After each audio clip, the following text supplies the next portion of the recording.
Hello and welcome back to the One Obsession at a Time podcast. I am your host, Anastasia Lara, and I am not an expert. I am just your obsessive friend. And this month I have been obsessing over alternate day fasting. And today I'm going to dive into one of my favourite topics and my favourite ways to obsess, which is fasting books, because honestly, when I decide that I am into something, I am into it. I am reading the books. I stalk the authors on Instagram. I listen to every podcast episode they've ever recorded. Yeah, so that's where we are at. So I thought I'd give you my personal top 4 fasting books, plus a bonus one that isn't technically about fasting, but it's changed the way that I eat forever. So let's get into it. Okay, if you are into alternate day fasting or if you're curious about it, this is the blueprint. Krista Varady is her name. I believe it's Dr. Krista Varady. She is the fairy godmother of alternate day fasting. She has done so much research in this area. I didn't necessarily go with her version of alternate day fasting because I personally feel the fast is easier if I don't eat at all. So if my down day has 0 calories. But I did have some big takeaways from her book. And here they are. So the first one is that daily weighing is actually helpful. It helps you to keep on track. You will lose more weight. And I just found that it's helped me to stay obsessed. It's just become a habit or something that I do before I hop in the shower of the morning. I just grab my weight and I jot it down in the notes app on my phone, and I track it that way. It's been really good in that respect because I'm keeping this record, and then Gin Stephens, the other person who I'll talk about in a second, says to average your weight across the week. And don't worry about your weight fluctuating throughout the week. Just check that your average is going down, because that is a really positive sign that what you're doing is working. The second point I love from this book was that you don't have to do 0 calorie fasts. So if you are struggling to do a 0 calorie fast, you can have 500 calories on your down day and you will still have weight loss. So you might not have autophagy or the other things, but this depends on your goals. So if your goal is just to have weight loss, then the 500 calorie option is a great way to keep you engaged, and it just makes the lifestyle sustainable. And that's what I have been aiming for, is not to get halfway through this obsession and quit, but to find a way of making it sustainable and consistent. I'm aiming for consistency. Okay, the third point in Dr. Krista Varady's book, the Every Other Day Diet, that I enjoyed was your hunger calms down after 2 weeks. So you are not going to suffer forever.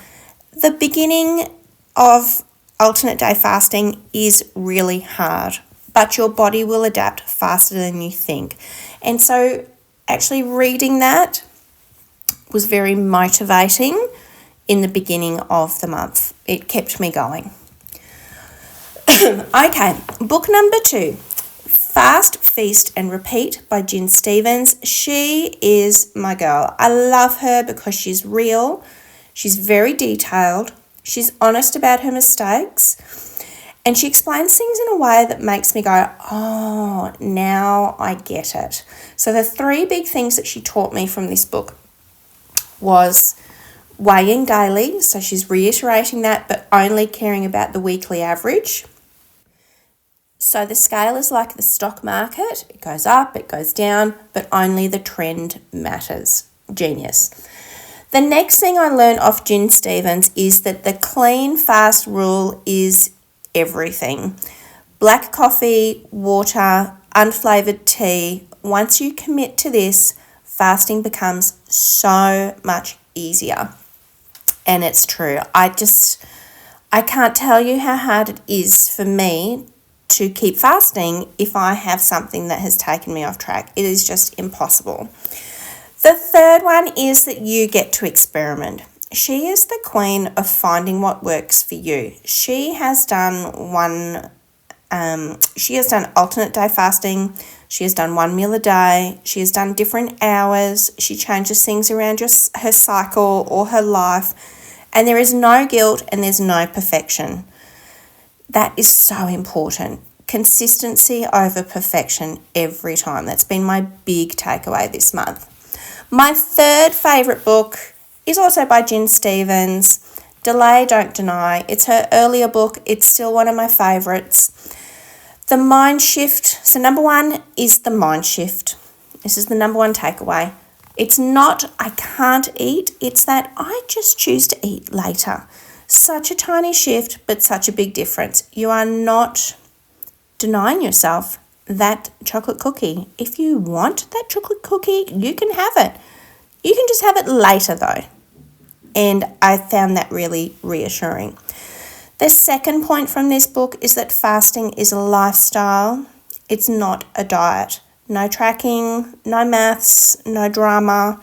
And I really like that because it's so easy to get to the end of a month of changing your diet and to look at your minuscule success and feel like you failed.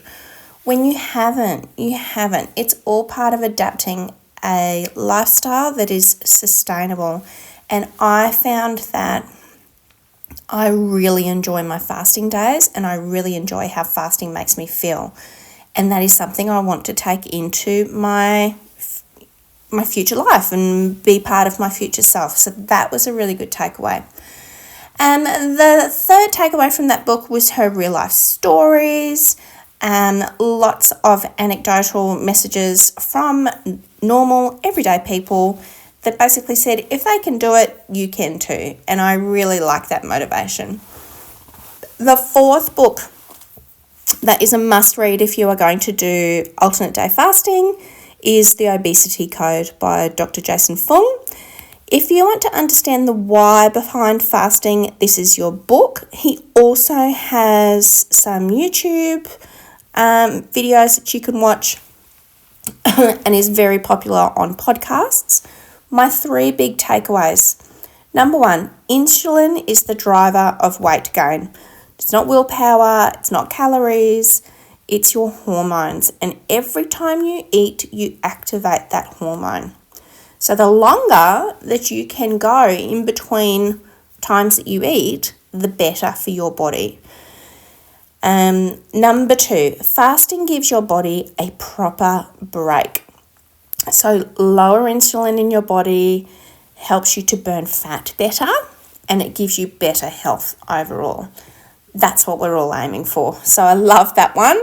And then the third thing I got out of that was understanding the science that helps you choose your fasting protocol. So fat loss, blood sugar control, metabolic healing, are you diabetic? What are your goals? Because you can have different approaches. And so the science behind that was, I just think it's good to know. It's really good to know because you will get people who say, oh, I could never fast, or diabetics shouldn't fast, or all of these sorts of things. And reading Jason Fung's book, and of course, if you do have medical conditions, always consult with your doctor. It just helps you to understand the science, and the science doesn't lie. Science is science. Okay, bonus book is The Glucose Goddess Method by Jessie. I'm going to butcher this name. Ishospe. I'm not quite sure how you pronounce it, to be honest. I really should have practiced that before I started. But yes, The Glucose Goddess, that is the name that she goes by. You'll be able to find her on Instagram, as well as her book at any good bookshop. And it shifted how I eat. So we know what to eat, we know when to eat now because of fasting, and this really helped me know how to eat. So my favourite parts, first thing I took away from this was eat in the right order. So I think it's protein, fat and carbs. It flattens the glucose spike and it stops the post-meal crash. And that is just so important. If you are going to eat all of your carbs first and your protein last, your insulin spike goes much, or your glucose spike, I'm not quite sure, I'm trying to be accurate, but I think it's glucose spike. It goes higher than if you had eaten the protein first. So we want to keep that spike as low as possible. So that was a really good takeaway, because you can have just eating your food in the correct order has an impact on how much insulin is in your body. The second one, when breaking a fast, have fat or protein first. That was a really big one that I found just helped me to break a fast well as well. And the third one is take a walk after meals. So even just a 10-minute loop around the block works wonder for your blood sugar and your cravings, and it keeps that glucose spike lower than if you hadn't gone for a walk. So not only do you get the benefit of going the actual walk, but you get the benefit that it reduces your glucose spike as well. So those are my top fasting reads. They are the books that I've really leaned on this month and have shaped how I fast, how I eat, and how I feel about fasting and how I feel in my body as well. So if you are new to fasting, start with Gin Stephens. She's the OG. I think she's amazing. You can find her. She has a podcast and she has books. She doesn't have a Facebook group anymore, but she has a membership community. I don't need to do that. And even she says you don't need to do that because fasting is free. That is a wonderful thing about it. It is free. But if you want to find Gin Stephens, you can. If you want the science, go for Jason Fung. There is nobody better in this area. And if you're doing alternate day fasting, Dr. Krista Varady can be your new best friend. She is just so knowledgeable, but it is mainly for weight loss. If that's your number one goal, she's your girl. Finally, grab the Glucose Goddess if you want to know more about how to eat, because that has been a big change for me and very worthwhile change as well. So, okay, all right, that is it. They are my 5 books. Let me know if you want more details on that. You can reach out to me on Instagram. Follow along, follow this podcast. Soon we are going to get into my next obsession, which is Feng Shui. That's going to start on the 1st of December. And for now, enjoy your fasting. I'll talk to you soon.